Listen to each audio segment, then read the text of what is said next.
Hello guys, welcome to my vlog. Guys, karon day guys nagsakay day kog bao-bao guys. Padulong day mi sa barangay FS Kataniko guys, no?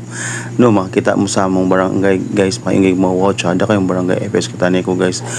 Mani mo sa barangay FS Kataniko guys, magsakay gyud mo bao-bao or habal-habal. Ang plite ning bao-bao guys 15 pesos, ang habal-habal kung ikaw ra isa 30 pesos. Way problema diri guys padulong sa barangay FS Kataniko guys kay grabe ka tsada ang dalan. Walay simentado gini siya guys. Pero makalantaw ka sa mga palibot guys, makita kag bukid, makita kag suba, makita fresco kay hangin dito guys. Munang ako said guys, mga kamex talag sarap ko makalaag sa akong natawhan sa among barangay. Every election, every festa, haya lagi ko pakalaag diri sa barangay FS Kataniko guys.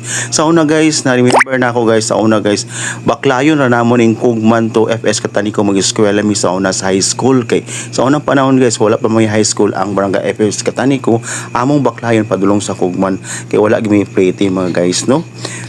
Na comment lang mo diya kay tsada gid kayo ang barangay FS Kataniko. Naani diri mas Cagayan de Oro nga place. Dagan pa gyud mga falls. Thank you so much.